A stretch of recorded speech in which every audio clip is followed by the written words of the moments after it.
at the end of the presentation. Perfect.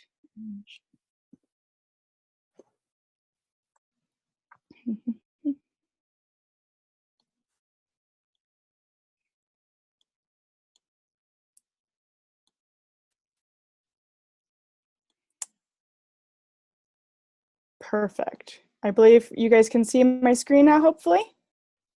Yes, we can. Got it, Amanda. Excellent. Wonderful. Okay, so before I jump in to this webinar, if I could reiterate, this is a parent-only webinar. If any students are in the room, or if you're afraid that your child might walk into the room, please log off. We are recording this, and I'm going to be sending this out via email right after this call. So don't be afraid that you're going to miss any of the information, and then I'll be accessible via email if you have any questions. But this is really critical that we have only parents on the call. So, and just while I'm waiting and making sure that there are no students in the room, I am so excited to be hosting your children who are especially up for adventure. The mystery trip isn't for everyone, and I'm just so excited to have this amazing experience in my country this year. Hey, Amanda, can I interject real quick? Would you mind minimizing? Yeah, I can see it. There you go. Perfect. Okay, perfect. Okay, there we are. Then we're going to go full screen. Drum roll, please. I hope all of the students are out of the room. Excellent, thank you. We're headed to Mongolia. Mongolia is such an incredibly beautiful country, and we are so excited to be hosting students here for the mystery trip this year. We've been running programs in Mongolia since 2009, and just because, so the mystery trip goes to different locations than we go on our normal open enrollment program, but we still have the same vendor vetting processes. So all of the activities and all of the accommodations that we're going to be staying with have gone through the same, have the same standards as all of the rest of our activities at Rustic Pathways.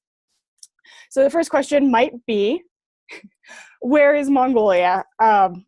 You guys probably all know, but just in case, it's right between Russia and China. And it's one of these amazing, very rustic, very rugged, incredibly beautiful countries in the world that very few tourists actually end up going to see. So we're really excited to have your students here this year. So I'm Amanda Cortez. I am the China and Mongolia country director. So all of your questions will be headed towards me. So don't be afraid to reach out now that you know where your child is going. And then we have Anya, who is our Mongolia country manager. She's currently leading a program in Fiji. And so so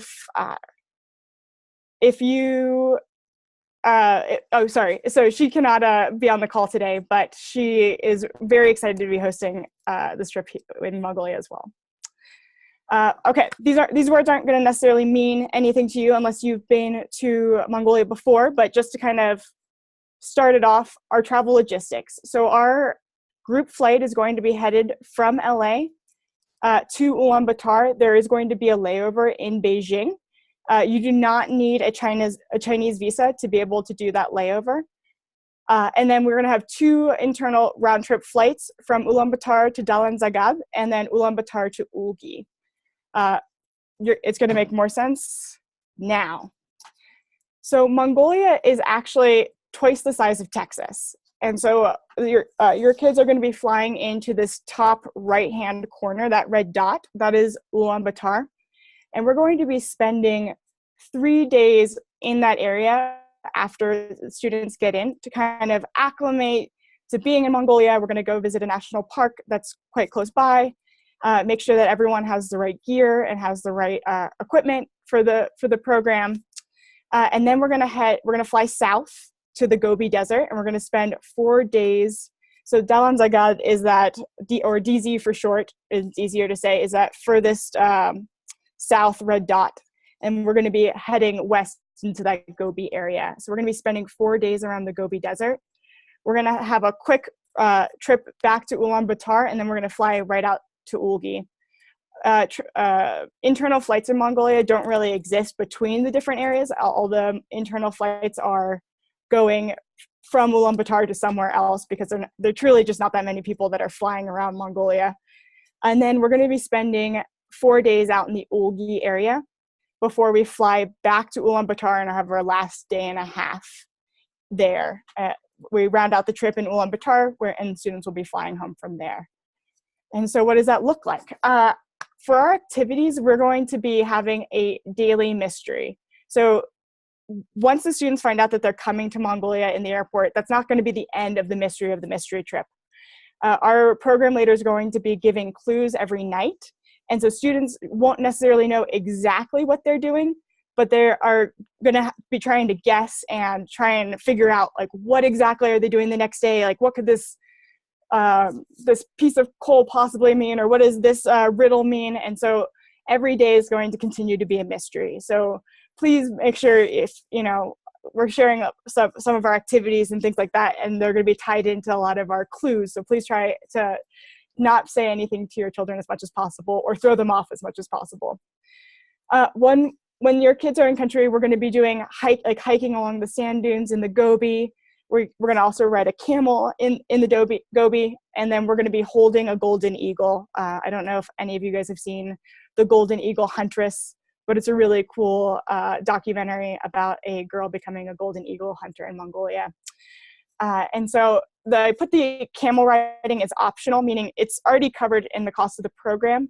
But if someone is allergic to camels, or someone is worried that their child is allergic to camels, we're not using the camel to get from point A to point B. It's more to enjoy the camel riding in the Gobi. When we are not in Ulaanbaatar, we're going to be staying in gers. So a ger is a white, round yurt. It's a traditional home in Mongolia. And we will be having girls stay in a single girl ger. Gers can be quite large, and so we can fit all of the girls in one ger, and then all of the boys in a single ger. And then our program leaders will be in a ger right next door. So they're not going to be too far from each other, but all of the girls will be staying in a ger together, all of the boys will be staying in a ger together, and then the program leaders. And then we'll have our own kitchen ger as well. So we're pretty fancy for Mongolian standards. And in saying that, though, we are still going to be using pit toilets on this program. So do not worry if your child has never used a pit toilet before. We are very good at teaching how to start using one, and practicing, making sure that students aren't too nervous to be able to use the pit toilet. When we are in Ulaanbaatar, we will be staying in guest houses with flush toilets like you have at home, and showers, and all of the amenities. But when we are out in the Gobi and when we're out near Ulgi, we will be having pit toilets, no showers, and staying in these gers. Where we're going is so truly off the beaten path, and it's truly an experience to embrace the culture.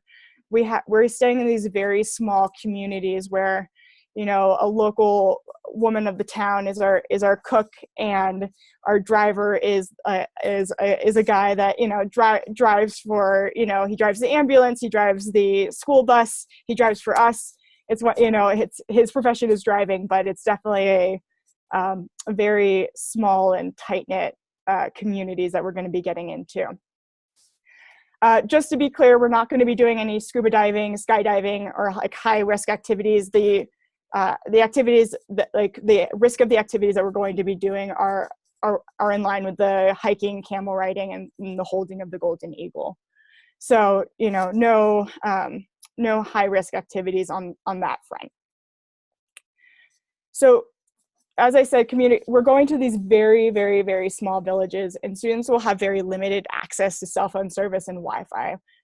When we get back to Ulaanbaatar, in between our trip from Ulaanbaatar, we're going to go down to the Gobi, and then we'll head back to Ulaanbaatar for a night, and then we'll be going out to Ulgi, and then back to Ulaanbaatar. So students will be able to contact you every 4 or 5 days.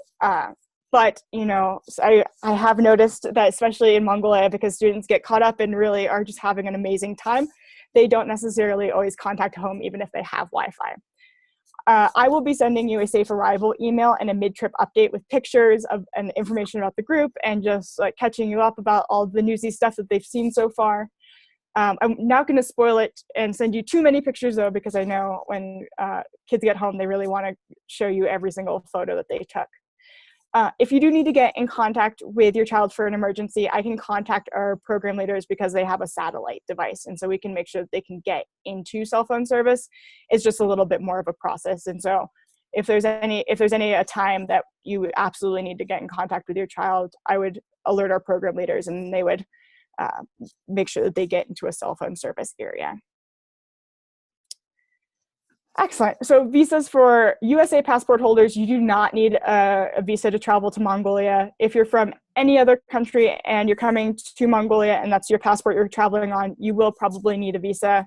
Your PTA will have an invitation letter in the coming weeks to help you with your application process. It's a very simple application process. It's very straightforward. And we have a company, if you don't want to submit the application yourself, that can help you with that application process. So it's a very straightforward, it's not too many hoops to apply for your Mongolian visa.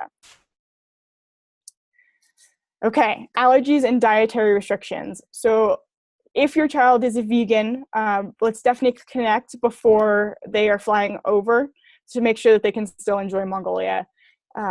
Most students who come to Mongolia end up becoming vegetarians for the time that they're here.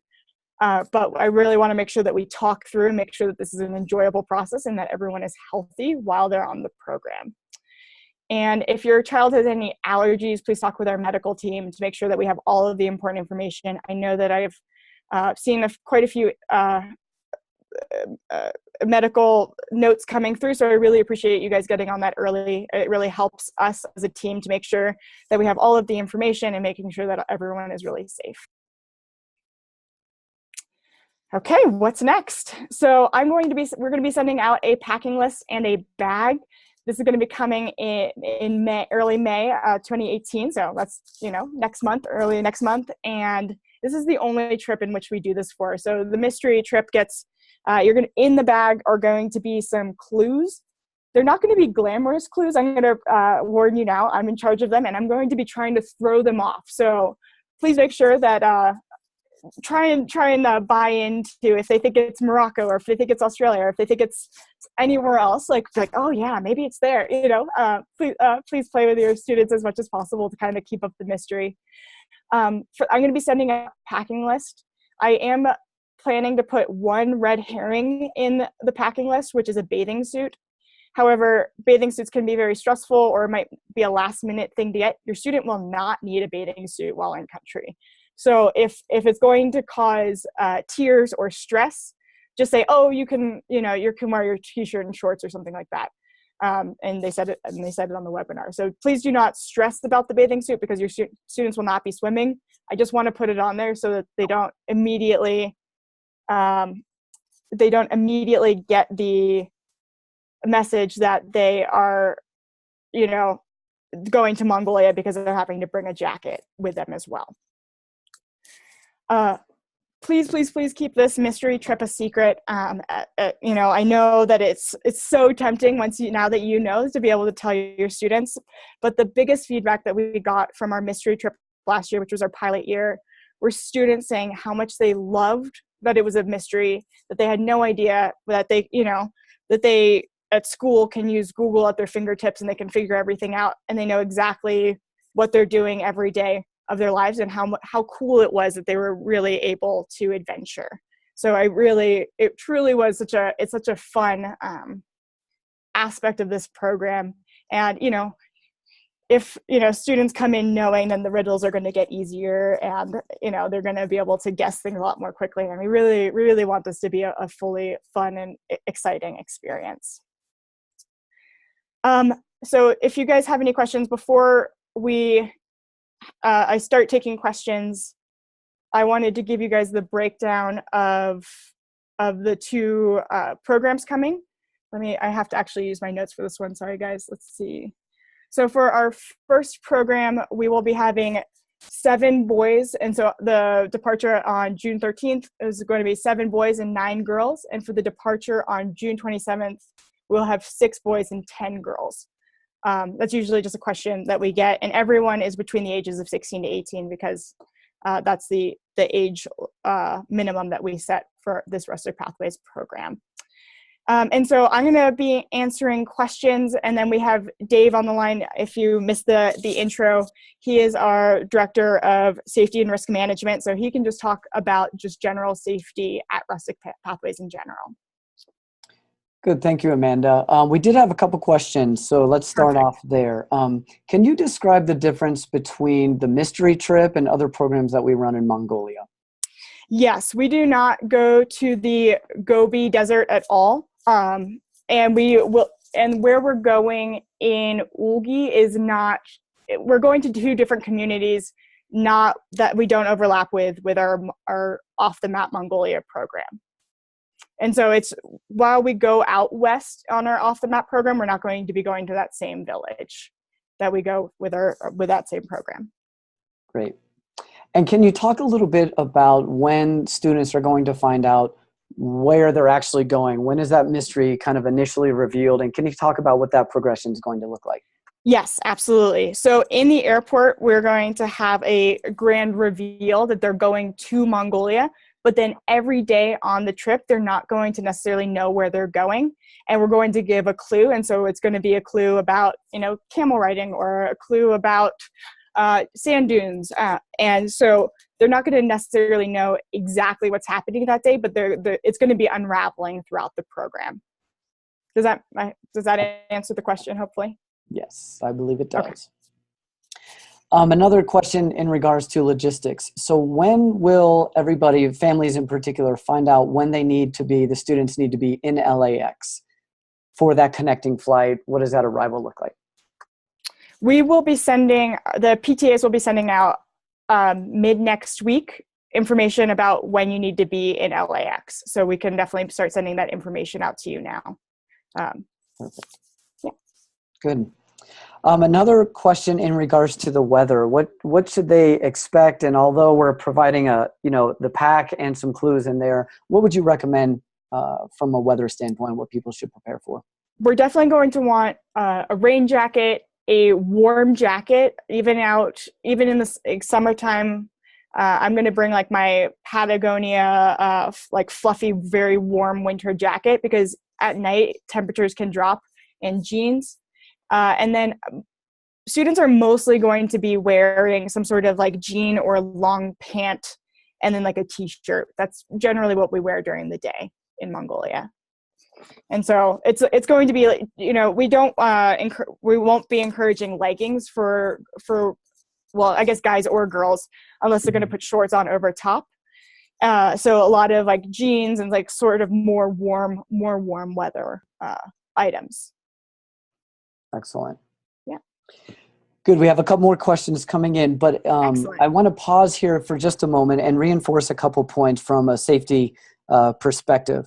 So you talked about, dietary restrictions or medical needs or any of that. And I just want to reinforce that the clearer and the more transparent communication on that, the better. If you find that your child is typically a picky eater or somebody who's not as daring with their food, I have 2 teenagers myself, so I'm speaking from the heart here. But I think it's a really great idea to pack some of those, granola bars or beef jerky or whatever that might look like to your individual child. Packing some of those snacks is a good kind of a supplemental aspect from a food intake as well. If you have any questions along those lines, again, Ann Dunphy is our participant screening manager. She works on my team, and she is really great about following up and asking questions. So the more dialogue we have to prepare ourselves as a company, we pass that information then on to our program leaders as well. It's just going to create that, secure and safe environment for students.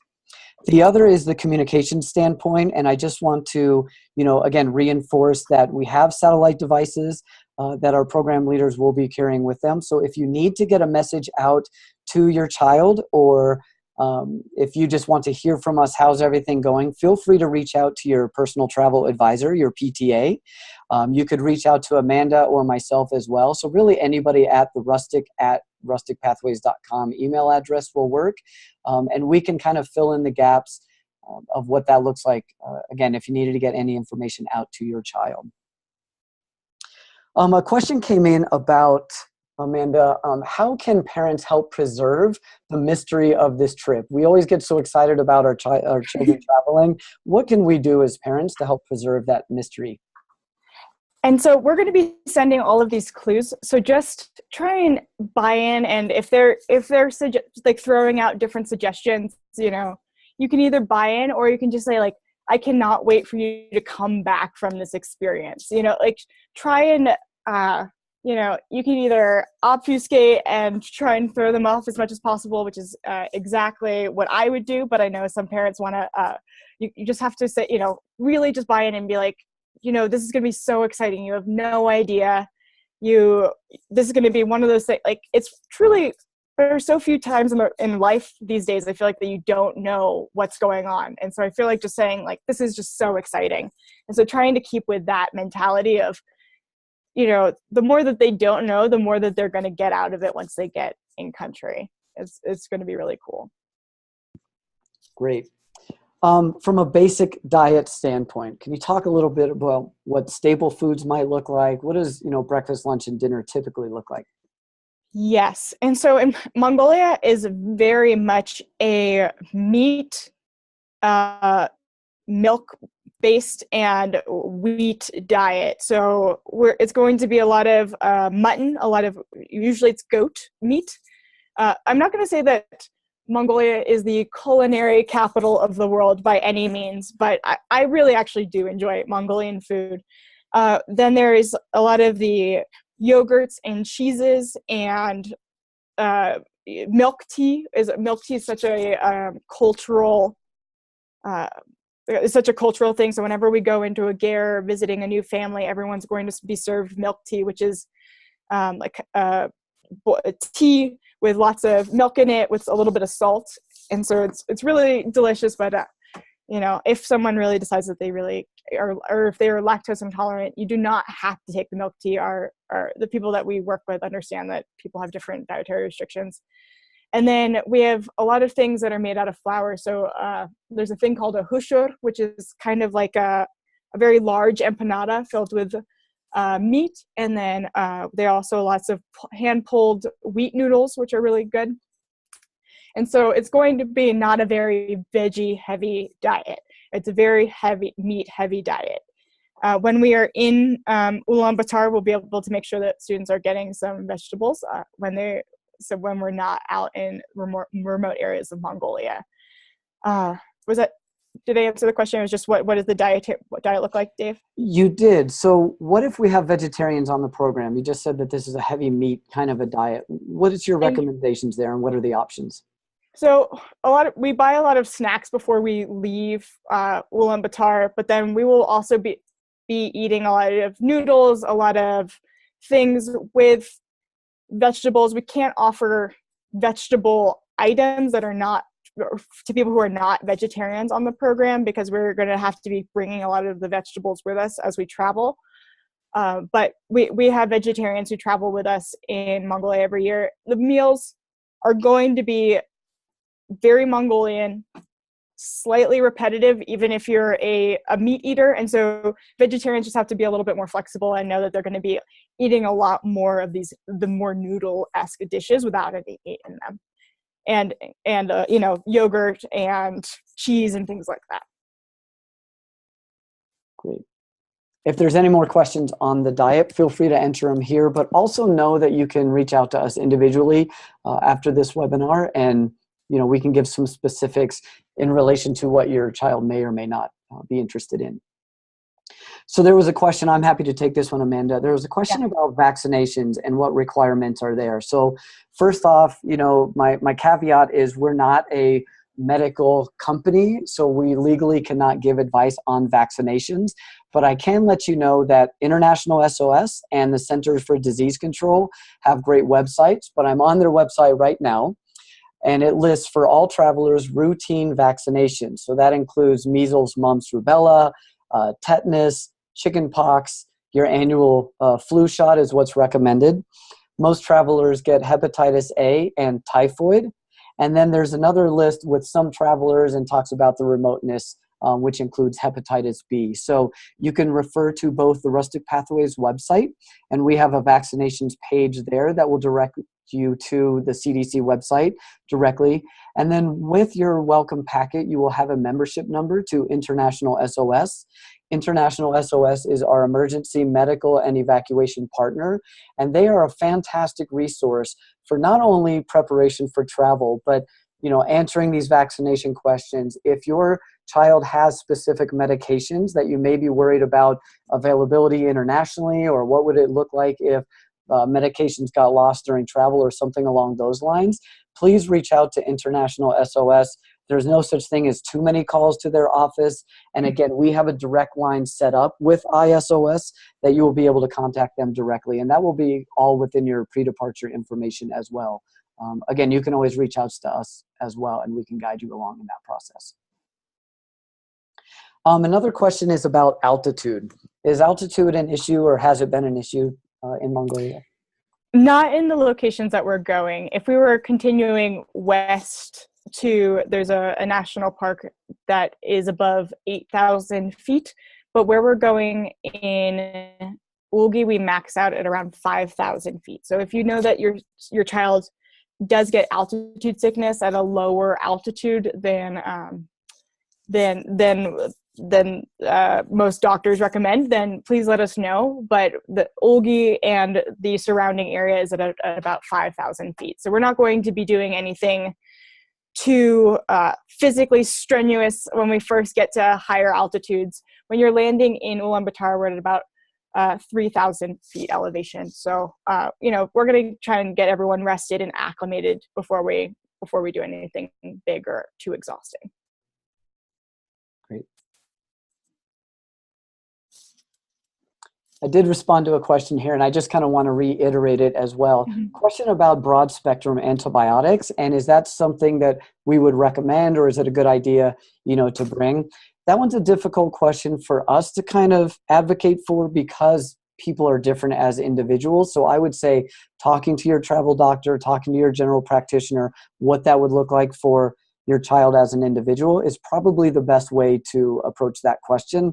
And then feel free to reach out to us if you need specifics on, logistics, where we're going, to help provide and support that dialogue with your doctor.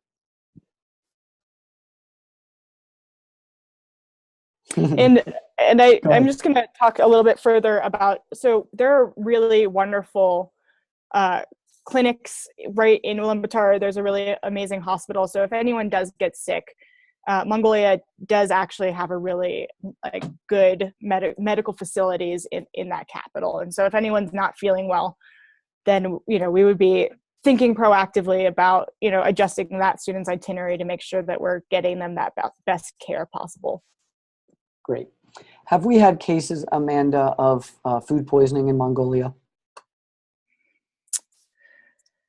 Not in the past, since 2014 that I can think of. Okay. And I agree with that as well. We haven't had cases of food poisoning. Of course, we've had the common travel illnesses, traveler's diarrhea, bodies are just reacting differently.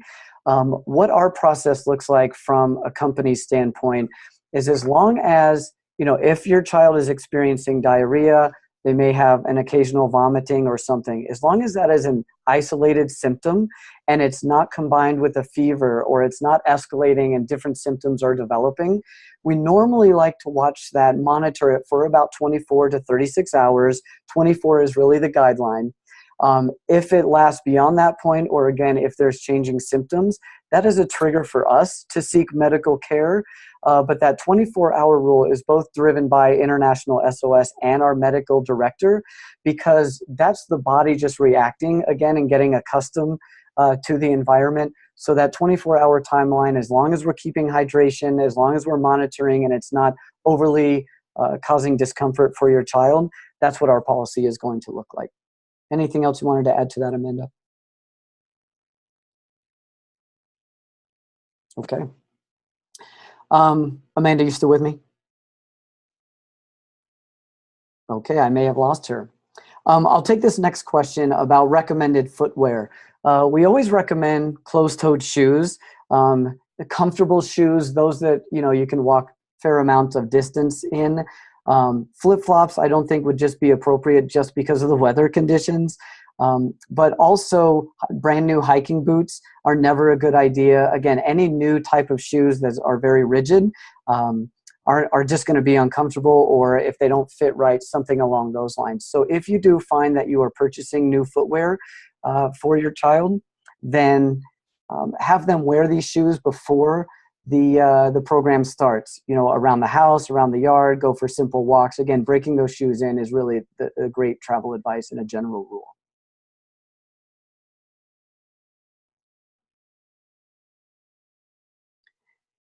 What is the geographic spread of the kids? Meaning, where are they from? I've got you. I don't have the list right in front of me, so I'm going to have to redirect that question in specifics back to the PTA team because, I don't have that passenger list right in front of me or the student list right in front of me, so I'm just not equipped for that question. I'm sorry about that one. Sorry, guys. I did drop, but I am back. Wait. I don't know what happened to my internet. So we do have most of our students are from the States, but I saw that we have students coming from Australia and Canada and Mexico, and I believe we have a UK student as well, but I don't have, I can also try and pull up that list while we're chatting about, while we're looking at the next question. Perfect. Amanda, I do have a question for you. How about cultural taboos? What are things that students should be wary of, or what would that look like? We're going to talk a lot about cultural taboos when students land in country, but we're going to have to keep our shoulders covered, keeping our knees covered when we're out west. It's a little bit more of a traditional culture. Another interesting and fun one is that if you accidentally kick a Mongolian person under the table, you actually have to reach out with your hand and grab the other person's hand that you've accidentally kicked and kind of like squeeze hands, kind of like a handshake. And to prove that you're not trying to fight someone by kicking them under the table. So that's kind of an interesting cultural taboo. Whenever we enter a ger, we tell the students to immediately, even if it is too hot, pretend to take a sip of the milk tea that is offered. That is because it's believed that spirits will inhabit your drink if you don't take a sip quite immediately. And even if, obviously, I feel like this is a cultural norm in every country, even if students aren't really loving of food, just being quiet about it and maybe handing it down to a student who's maybe more enjoying like a piece of cheese from that homestay or that home visit that we're doing. So I feel like there are a lot of obvious norms, and then I can't wait for your kids to come back and tell you all about different things in Mongolia, but there's a side of the ger that's for women and there's a side of the ger that's for men. And so we tend to try and sit on the one side versus the other. And it's amazing with the nomadic families, how even and like how much power both women and men have, but like, it's definitely like a separate, but like it's like different places of respect. So I can't wait for your kids to come home and tell you all these fun little cultural norms that happen in Mongolia. Amanda, can you talk a moment about cultural immersion? And I know this is a very immersive program. So maybe a little bit about that, and then touch on community service opportunities. We will not be doing community service opportunities, but we will be going and doing more of an immersive, like going and visiting different families and visiting their homes. And so while we're there, we might help out with something. It's a very Mongolian thing to do. Like, hey, group of people, you've come to my house. Like, here's some milk tea, but also, can you just help me grab this thing really quick? Or can you help me put up this pole for my other ger very quickly? So it might look like that, but this trip and this program are specifically not doing any service. Okay. Yeah. What other questions are out there? Great question. Beds in these gers, or do students need to bring sleeping bags? There will be beds in the gers, but we encourage students to bring a sleeping bag so that they can sleep on top and be very warm. Yeah. So it's going to be kind of like, it's going to be fancier than a cot, but not as fancy as quite as like a bed, like a twin size bed in the United States. And so it's going to be kind of that in between. It's what traditional Mongolians sleep on. Amanda, if you don't mind, while you dropped off, there was a question about footwear, and I recommended closed-toed shoes, of course, and not purchasing brand new boots or any of that. And then obviously I felt flip-flops or, sandals weren't appropriate just because of the weather kind of atmosphere. Do you have anything else you want to add to that, or would you have a different opinion? Absolutely right. I would say like something super comfortable. So if sneakers are super comfortable, that's awesome. If your child really loves their hiking boots, that's great, but they should be doing like in those things all the time. Any of the hiking that we're doing is going to be very doable in a set of sneakers. The only thing that I would say is that if their sneakers have a lot of mesh, just knowing that in the Gobi, like sand will be falling through, and so their shoes might be sandy for a few days. However, what the times that I've gone down and hiked the sand dunes in the Gobi, I prefer to wear my sneakers, and so I just deal with the sand that's stuck in my shoes. So I would 100% agree with Dave. If students want like a pair of flip-flops for just like kind of like around the gear or just to be able to run out to, that's when we would use them, but otherwise we're not going to be using any flip-flops. Okay, great. And would you recommend more than one pair of shoes, or what's your thoughts on that one? No, I would say like one very great pair that's not going to, not the kick around shoes that have like 6 holes in them, but like a really good sturdy pair of either running shoes or hiking shoes would be ideal. Perfect. And looks like the final question here, how about drinking water? Can you talk about that a bit? That's a great question. We're going to be providing drinking water. So we actually travel around with those like large jugs of water that you have in the dentist's office. And we bring a little hand pump. And so we will be able to have enough water for all of our needs. So when we are in Ulaanbaatar, the water that comes out of the sink is okay to brush your teeth with. But for any sort of drinking or cooking, we're going to be using this filtered water that comes in a large jug. Fantastic. And yes, they should absolutely bring water bottles. So like a Nalgene water bottle would be ideal because we're going to be reusing that same water bottle. Excellent. Yes, we try to minimize the amount of plastic using on programs, of course. Right. I'll just add to that on kind of a side but similar topic. We also provide hand sanitizer. Hygiene obviously is a very important aspect just for the health and well-being of students. It is a good idea that students bring their own as well, along with the typical bug spray, sunscreen, those common aspects. Amanda, did you have anything specific you wanted to add to that from a Mongolian standpoint? Mongolia is pretty dry, so if your child gets dry skin, I also bring just a small lotion, something at the end of the day to put on their face, just to make sure that we're not getting the cracked hands, cracked feet situation. Great.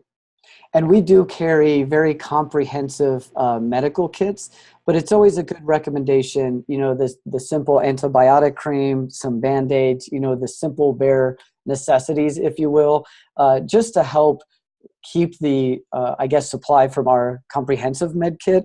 If we're handing out Band-Aids every day kind of a thing, that can go pretty quickly. So the bare staples, Band-Aids, again, the Neosporin type antibiotic is very helpful. And then anything that you would typically send with your kid to a camp or an overnight, something along those lines. So chapstick, definitely. I just saw that question come across. And we're going to actually be sending out a Patagonia duffel bag. And so that's what we're recommending that students bring. It's just one. We're going to be moving around a lot. So making sure we don't have multiple bags. It should be all in one duffel. And there's not going to be access to laundry throughout the program. We're going to be moving way too quickly for everyone to be able to do laundry. So making sure students have enough underwear and socks and but Mongolians do tend to wear the same clothing items quite a few times before washing them, if they ever do wash them. So, if a student wears the same pair of pants like a few times in a row, no one's going to be judging them when we're out and about. Great. Will the sleeping bag be able to fit into the Patagonia bag, or is that something that would be strapped to the outside? It can be strapped to the outside. That's definitely something that's very easily done. If it can fit in the bag and your child is just an awesome packer, I will be even more thrilled. They'll get an extra gold star. And parents will also get an extra gold star. Nice. Okay. How's everyone feeling about Mongolia? Any parent reactions? Because I didn't get to see your reactions from the Mongolia. Excited? Awesome. Yes. Okay. I am so excited. Mongolia is just one of those places that so few people get to go, and I just feel like this is such an amazing opportunity. Yes, I'm glad she thinks it's Fiji or Australia. Please play into that. Oh, perfect. I'm glad you were deciding between both. That's awesome. Every person that goes to Mongolia loves it. People are so welcoming, and it's one of those places where you look out and we're going to be driving in these old Russian vehicles that are very sturdy and very safe, and there's no road because you just have to know that you turn at the mountain notch. And it's just one of those places where you learn so much more about how the world operates when you're in Mongolia, because you have to rely on yourself. And it's a really cool place. So the kids will find out that they're going to Mongolia in LA, yes, but they will not find out where they're going in Mongolia in LA. They'll just know that they're going to Mongolia. Does that answer that last question? I believe it does, yes. Cool, thank you. Can you clarify the sleeping bag rating for warmth? Would you recommend 32 degrees, 20 degrees? What's your recommendation on that? Honestly, it doesn't need to even be 32. I would say like 32 if your child is a very cold sleeper. I bring out a 32 degree bag, but I'm cold in like 78 degree weather, so I'm not the best person for that. But a lot of our students bring out like 40, 45 degree bags, and they're perfectly happy in those sleeping bags. Great. Oh, yes. I feel the excitement. I feel the excitement too. You never know when you're giving a presentation. You can't hear everyone else, but I was like, I'm so excited. I love Mongolia, and these are some of the places that when my family comes out, these are the places that I want them to see. Great. Good. Okay. We'll give you another minute for questions. Does that sound good? Absolutely. And we will stay on as long as people have questions. But again, for those of you that have evening plans, really appreciate you joining us. Again, you can always reach out to us with any specific questions. Both myself, Amanda, again, your PTA as well. We want to make sure you're feeling prepared. So any of those questions that you want, feel free to send our way. We'll keep Okay, so I'm seeing a few more questions. Yep. So I love the suggestion, do a few different country Google searches to throw off your children in case they are snoops. That's awesome.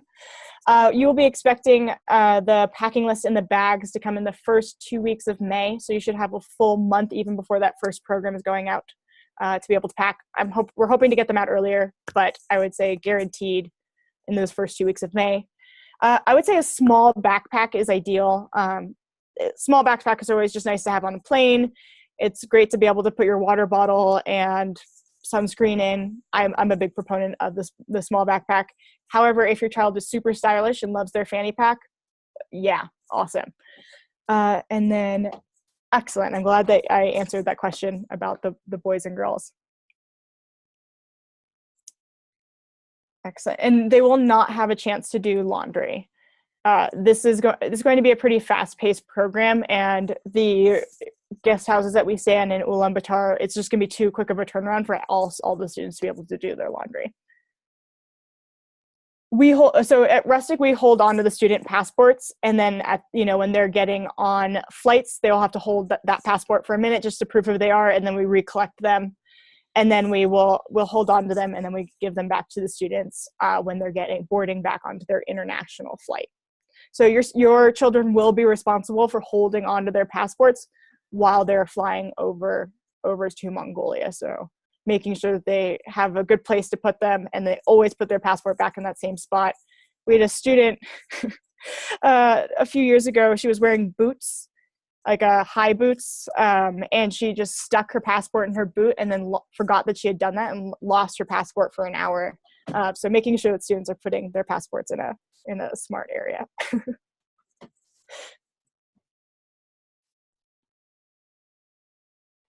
Amanda, I was just typing in my response here. Maybe it's just better to vocalize it. For a fanny pack or a backpack, small backpack, would you recommend a day pack? Just, Yes. Okay, good. So I say small backpack because that's my preference. Mm-hmm. But again, fanny packs are pretty cool these days. So if your child likes to rock a fanny pack, then that will work too. I just usually we're going to be holding a water bottle almost at all times. So making sure that if they don't like to hold onto an Nalgene, that they have a clip to put it on the fanny, or that they can put it in their backpack. They can bring small trinkets for kids. So we do buy gifts when we are going to visit different communities. So those will be gifts, like larger gifts. We provide flour and rice to families as a rustic pathways when we go visit anyone. We do recommend toothbrushes and toothpaste, or just like small toys, like very small, like maybe those like animal figurines that are quite like kind of compact, very little. Everyone that we're going to be visiting when we're going out and about are nomadic, and so they're having to pack up and move with their herds and things like that. And so making sure that nothing is too big. Postcards. Adults love hats, so a hat from your location. So it can range. So if you wanted to buy like little small toys, like anything that's like little, is ideal. Let's see. And so, and I'm a big proponent of toothbrushes. Mongolians don't have great access to dentists, and so please do not send any candy. No candy. We say toothbrush, toothpaste, and like all of those kinds of like things are really much more beneficial. Great. Along this same line, how about spending money? What would you recommend? So this is always very dependent on how much your child spends when they go out, like when they go to different places and like buy gifts for friends or buy gifts for you. If your child is not a big shopper and is going to buy like one postcard, like they could bring $20 because you're not going to need extra money for. We provide a food, water. If your child, for like the day that we're in Ulaanbaatar, wants a soda, then it's like $1 to buy a Coca-Cola. The big items that if your children want to buy things, cashmere is very popular in Mongolia. Again, it's not going to be a make or break item that your children have to buy, but cashmere scarves, usually for parents, and cashmere sweaters, those can be quite expensive. And so I would say like a cashmere scarf is usually, like a cashmere scarf and hat combo is usually around $50. If they want to bring back a Mongolian wall hanging, which is about a 15-foot long, artistic, hand-sewn, like woven, it's a hand-sewn stitched item that they hang on their walls to keep like the gears warm. Those usually sell for about $130. So I've had students buy those for their college dorms. They usually do smell like goat, however. So just fair warning. I bought one for my sister in her apartment last year, and her apartment still smells vaguely like goat. But she loves it. And so it truly just depends on your child's spending habits. We usually say around $150. But if your child is a big spender, please send more. If you know that your child is like not going to shop for anything, and just we'll get like a set of ankle bones or this is a small game or something small. You won't need very much money. And is American money accepted, or is there a place for exchanging? Yes, we will be able to take students to an exchange. So that will be easy. Yeah, so you do not need to worry about Mongolian money. Is just hard to get a hold of in general. If you could make sure that your money that you're sending is in good condition as possible. They don't take like severely ripped or like very tired looking American money.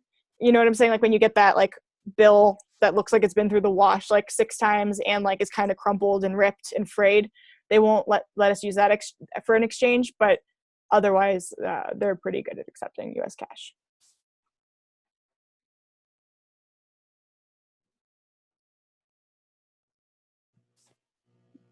Excellent.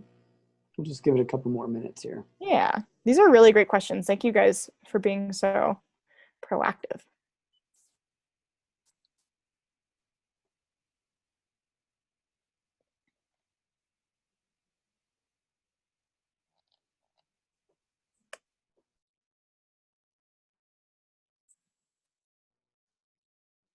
Do you have a favorite experience, Amanda? Probably a loaded question. That is such a loaded question. I don't know. It's so many things. It's seeing like when we go into like a Mongolian person's ger and they invite us in and we get to ask them questions and students start opening up. Those conversations are always the best, but even when we're driving out to some of our locations, just the drive itself, and we have to get out and sometimes take a bathroom break, and we're just like in the middle of a valley and there's nothing else around. There's no road, there are no buildings, there's no one, and it's so amazing. But I love the golden eagle hunting family that we are close with. They're actually raising their 3-year-old daughter to become a golden eagle huntress. So if you've seen the Golden Eagle Huntress documentary, it makes it sound like she's the only golden eagle huntress ever, which isn't true, but it is really cool to see this little girl raised in a way where she is just a complete. She's so hardcore, and she can ride a horse. She can, boss a camel around. There are just so many facets of Mongolian life that are just truly amazing. Yeah. Sorry, that was a very long answer to. That was great. That was perfect. I threw you a curveball, so well done. Yeah. So it's truly Mongol. I tell everyone when I meet people just on the street for like 10 seconds, I'm like, you should go to Mongolia. So nice. Okay. Well, looks like we've come to a breaking point. I don't see any more questions coming in, and we're almost at the top of the hour anyway. Any final thoughts, Amanda, that you want to share with the crowd? If you have any concerns or questions, we're going to now be emailing. You've gotten my email. I was the one who invited you to the webinar. I just took out my email signature. So if your kids see your email from me, I was hoping that they wouldn't figure it out. So I will be sending out this webinar again in an email. So if you have any questions, just respond to that. It'll come straight to me. And please do let me know if there's anything that you need or if that you're concerned about. I'm really happy to answer any questions via email, or we can hop on a call. Okay. I will. Let me see if I can. Heather, can you let me know? I will be emailing out the recording because I don't want it posted on any website for students to watch. And Heather, I will get back to you on whether there are any other students from Washington State. Excellent. Well, Amanda, thank you again. Thank you for everybody who attended. This is a great session. And Amanda, you're just a wealth of knowledge. So thank you for everything. Absolutely. Well, this is so fun. And I'm so excited to be keeping this mystery alive. And I'm glad that I have more people in on my secret now. So thank you guys for being my secret keepers. Yes. All right. Good night, everyone. Thank you. Have a great night. Bye, guys.